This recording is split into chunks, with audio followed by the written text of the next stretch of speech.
This is life. Check it out. Who is you, bro? POV when you stay at her crib, but her baby daddy still got a key. What the fuck? Where she at? She sleep? My man pointed. He pointed with the chicken wings. Fam, I can't stand for going to my baby mother's crib and there's a nigga there with a fresh lineup in a blackout beard eating chicken wings in the crib. I don't care if we together or not. I crash out too. She sleep? I knew she had somebody in her, bro. Cause she wasn't answering her phone. What, you juiced her to sleep? You juiced her to sleep? See, I feel like all black folks have been in situations where there was a Negro in front of you. He was using slang that you have never heard before. Okay, and you got to go with context clues to understand what the hell they talking about. You know what I'm saying? Nigga said, Did you juice her to sleep?" Nigga, what? What? Anywho,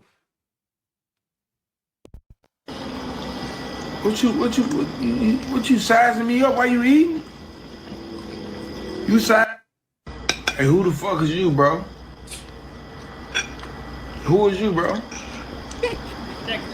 What the fuck? Where she at? She sleep? She sleep? I knew she had somebody in her, bro. Cause she wasn't answering her phone. What, you juiced her to sleep? You juiced her to sleep? look at the camera. What you sizing me up while you eating? You size? Yo, when I first watched the audio, I'm like, cause you can't tell whether or not he got that sound from somewhere or he actually is doing the voice. I'm like that's too perfect that he eating some messy wings too. It's just disrespectful. Like it's disrespectful to have a conversation with me eating some messy wings or things. I don't want to have listen. If you having a conversation, you can't be eating wings while I'm talking to you, my nigga.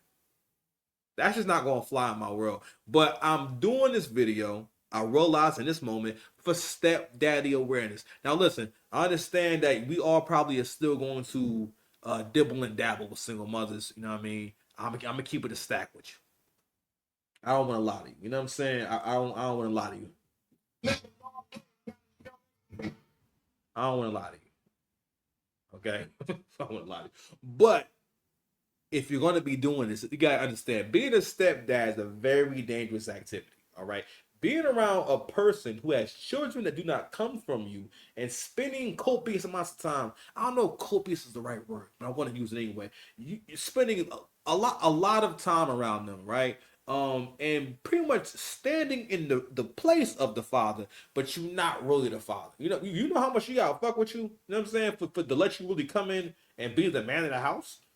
All right. Because for the most part, it keeps keeping it stat, man. Like, yo, if you came up with a stepfather and whatnot, stepfather wasn't just sitting by letting you do whatever. I guess it happens, but like, yeah, like, what's supposed to happen? Like, you're going to get physically disciplined by your stepfather or the man in the house. I'm like, nah, I understand. There's some situations where what happens. I think my generation, more than any other generation, has experienced meeting women who have children, and because they was raised by a single mother, they pretty much treat you like their stepfather, the stepfather that they had. Because a lot of women who are in my age range, they grew up, because most of us grew up not seeing our mother and father together in the same household and whatnot. So we had stepmothers and stepfathers, or people who were adjacent to stepmothers and stepfathers. And for women, a lot of them, being as though that's not your daddy, it can be awkward to see your mother wanting to spend a lot of time with or think very highly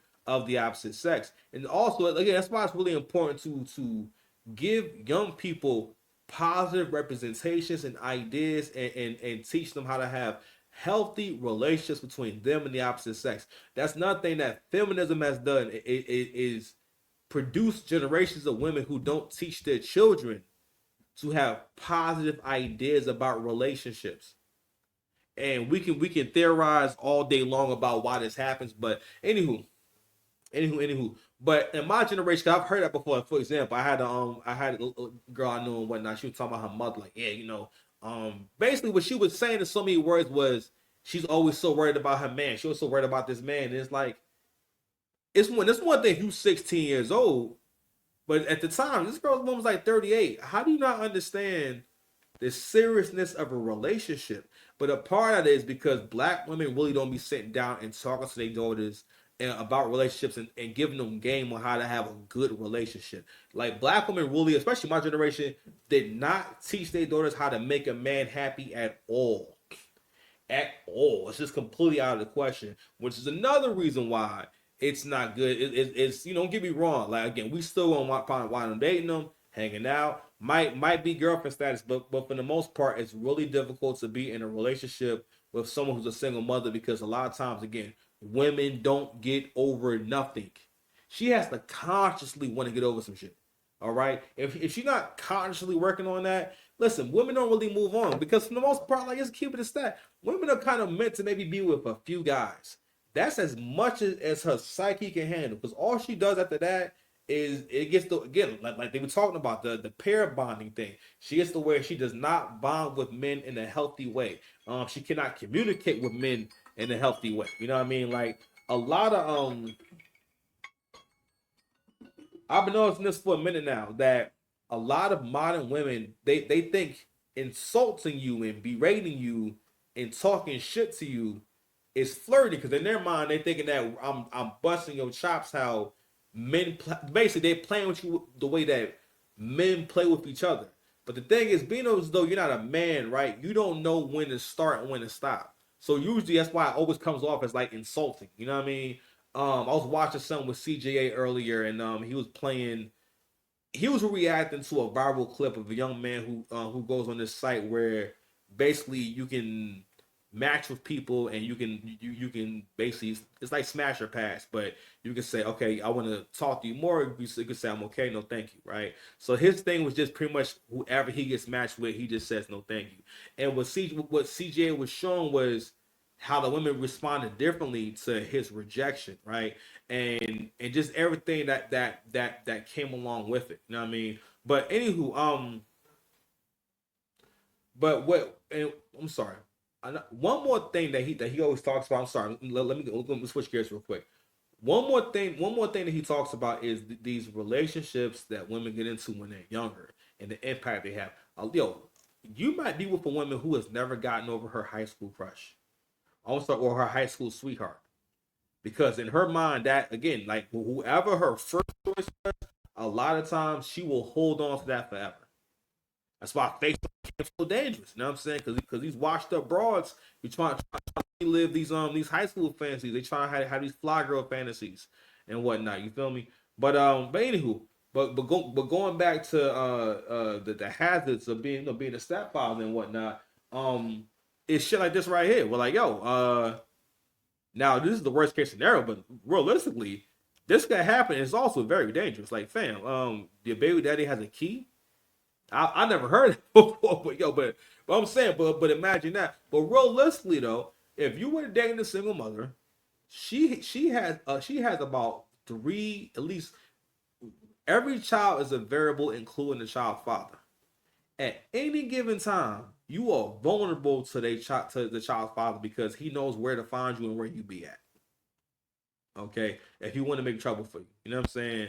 Not only that, also it doesn't really always happen. Now I was in a situation where like I was like the level up guy. You know what I'm saying? I was a huge level up from her child's father. You know what I mean? And then you gotta realize that you never want to be in a situation where you have static with a nigga that's from a way lower station than you. You know what I mean? Because automatically their pride is going to be a factor. Hold on, y'all. I'm back. I'm making burgers right now. But also shout out to this brother right here, Light Skin Supremacy, man. Very sharp cut. Know what I mean? I see my man been doing pull-ups and shit. You feel me? But nah, real talk. But this is not the ideal situation. But I will say this though: the nonchalantness, the lack of willingness to engage. I will say this is prime. This is how you probably got to handle single mothers, honestly. You know what I'm saying? Like that's exactly how serious you should be taking it. Because what men got to realize, like, and again, shout out to AC. He made this point. AC from Account of a Commentary. He said the brothers or the men in general, in terms of dating, have realized that you're not serious ladies, you are not serious. A lot of people just aren't serious people. I've also heard Angry Man make that point too about black people not being the serious people. And what we're not serious about is our image. We're not serious about where we're going. We're not serious about how we want to represent ourselves, which I guess you could say is the same thing as image, but we're not intentional about any of these things. We're not trying to maintain any kind of standard. All right. And that's been a prime conversation for the last couple of years, you know, and it started with, at least for me, when I heard Anton Daniels say that black culture is trash. At the time, you know, people usually say trash when they're talking about how they rate something. He was talking about in terms of our culture. Babe, I'm doing a show, okay?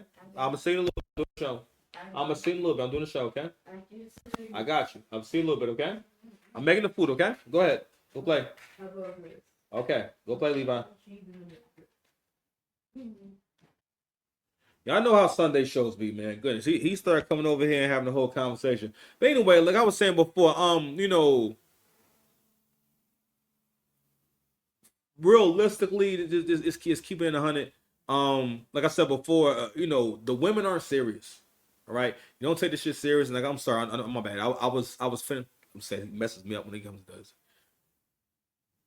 Seriousness and what that means. And listen, I think all words when it comes to describing yourself and how you live, it's always a journey where like you're deepening your understanding in certain things, right? So, and I always think about that when I heard Angry Man say that. When I heard him say, "You're not a serious people," I really pondered that because the way I see myself, I like to imagine myself as someone who's living intentionally. I like to imagine myself as being a serious person. Now, the reason why, at least for me personally, for my personal journey, because I wasn't always a serious person. I wasn't always a person that people took serious. So it means a lot to me to have people's respect. For people to rely on me, you know what I'm saying? For people to look at me like a man, you know what I mean? For people to respect my opinion, to want to know what I have to say about things, to want me to weigh in on certain things. You understand? But anywho, y'all be careful out there doing stepdad activity.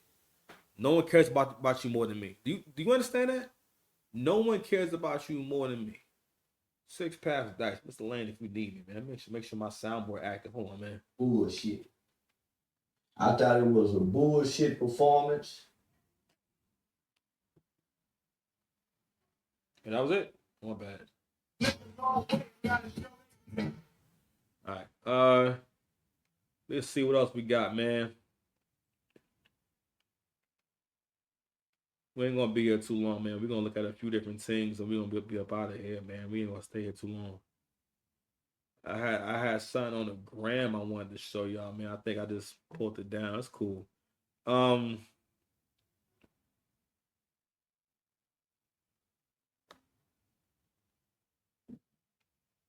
leader that is ESPN, who's under the umbrella of Disney. And it wasn't difficult for me to figure out what was transpiring. As I sit here before you today discussing this matter, ESPN and Disney have a wait and see attitude when it comes to whatever evidence they may learn about this entire situation involving Shannon Sharpe from a legal and from a civil perspective.